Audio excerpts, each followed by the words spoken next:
Over the past 8 years, I've built a lot of keyboards. Different layouts, different features, different directions. They did help me figuring out what mattered the most to me, and they improved my skills, but at the end of the day, they aren't on my desk. So this project comes from a point where I'm not chasing new ideas, but I'm trying to write down what matters most to me. And I already know that when I say endgame, someone will look at me and laugh, but with that endgame term, I just mean the clearest vision that I have right now, and also is to beat you all.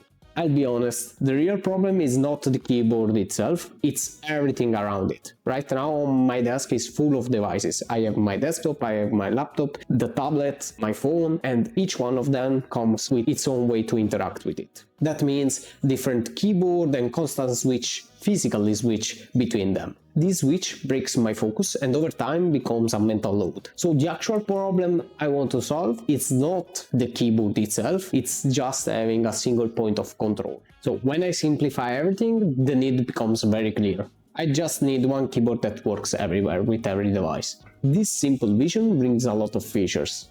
The first one is that the keyboard has to be wireless. The second one is that it has to be portable.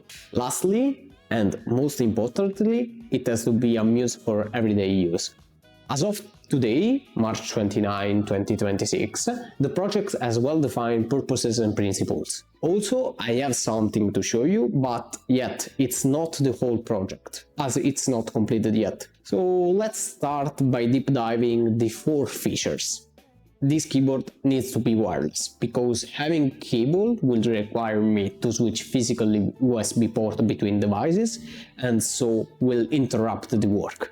Also, it has to support Bluetooth with different devices, as Bluetooth is a standard nowadays, and so I can use it with Windows, Linux, and even Mac if I want. Why portable? Because I'm lucky and at my job I have the possibility to work from home. So as I move between my house and the office, I need something small that can adapt to any desk. That's why I will go for a 40% layout that, in my experience, is what I found most compatible, efficient, balanced for both ergonomics and actually day-to-day use. This is also not to lose my muscle memory, because let's be honest, I will always have to use some sort of standard keyboard time to time, that is my laptop or some other desktop.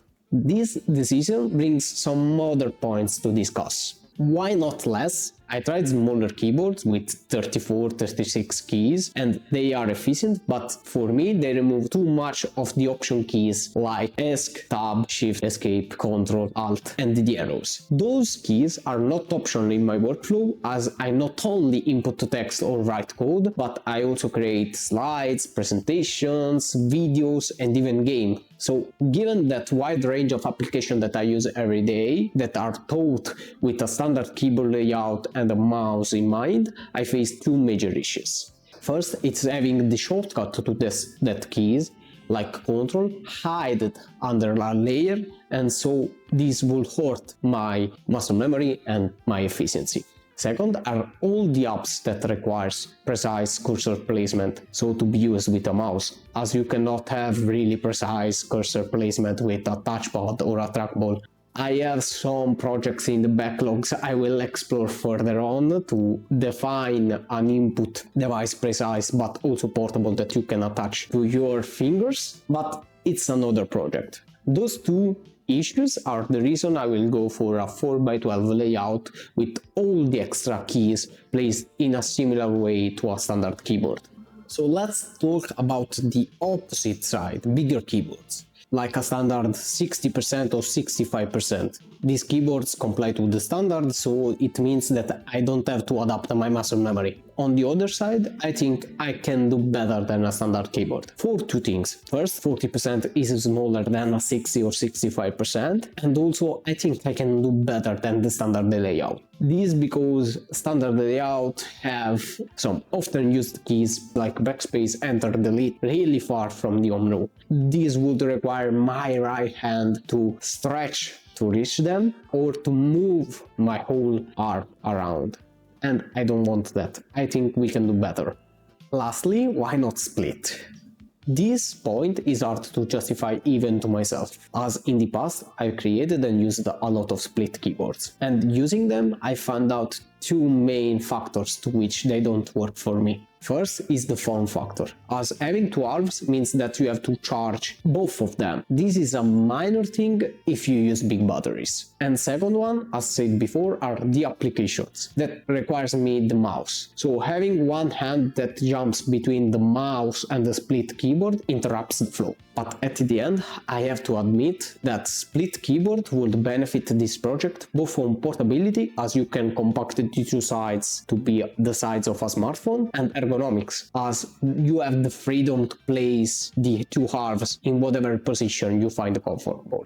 I can spoiler to you that in the next project I will try to make a split keyboard that addresses these problems. And with all of this covered up, let's jump to point number 4. This keyboard will be my centerpiece in my everyday life, so it has to be good looking and good feeling. All starts with the design, and the design process starts with a mood board. It means collecting design by existing works, renders and more.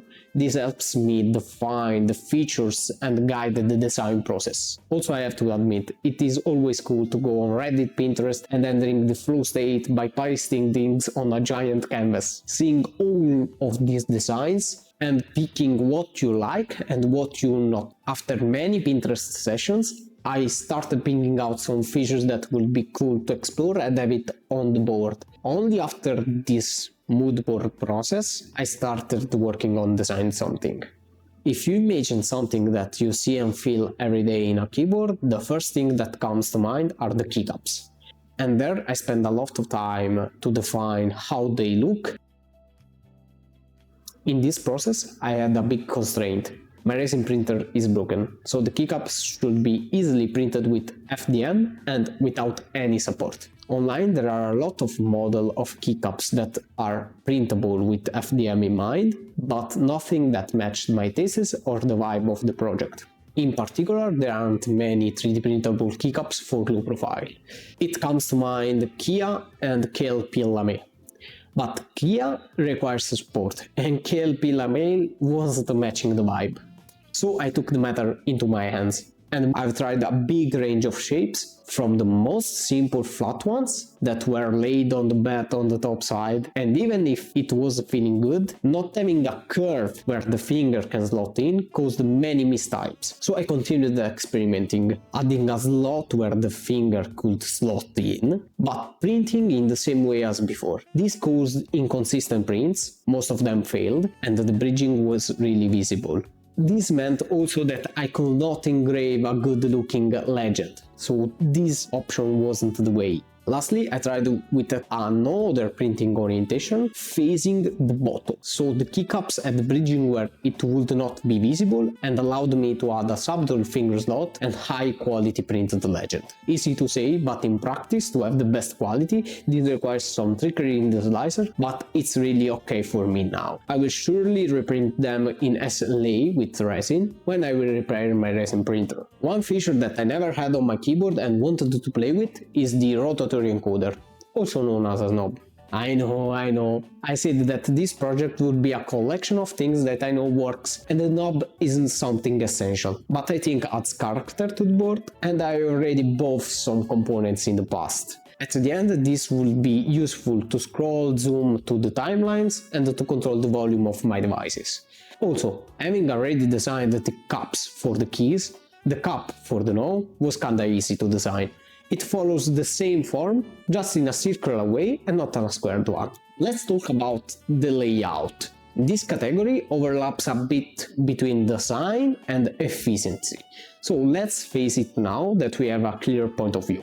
At this point, when it comes to the plank layout, I tried both MIT, but also the 4x12 pure plank, and they are not for me. I have my hands at an angle when it comes to the keyboard, and this facilitates me to cheat when type, but also to have a better posture with more open shoulders. But at this point, you should know me and know that I like to experiment a bit, so I saw the Apple Maker 40 keyboard with that key between the space bars and I tried to implement it. But I tested the layout and find out that to reach that key, I would not only move my wrist to a bad position, but also would break my open shoulder position. This was too bad. So I went back to the previous design with the spacebar area divided into 4 keys and made a little change. As you can see right now, the outermost key is 125 and the innermost key is 175. I made the same dimension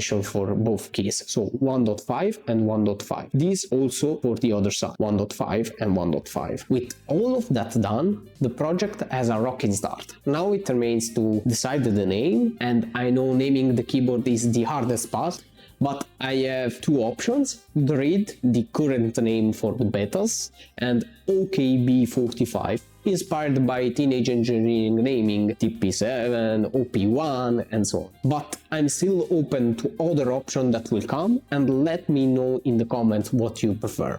Another point is the PCB, and for that I will surely use ErgoGen and KiCad. Even if, being honest, I already did this multiple times, at this point you should know that I will try to challenge myself, this time introducing RGBs. Lastly, it remains the case design. That is also a center part of the build, but I think it will mostly come down to follow the design principle we discussed earlier and follow the inspiration we have in the mood board. But surely I will experiment with materials and finishes. That's it, that is it for now. Let me know the name in the comments and see ya next time.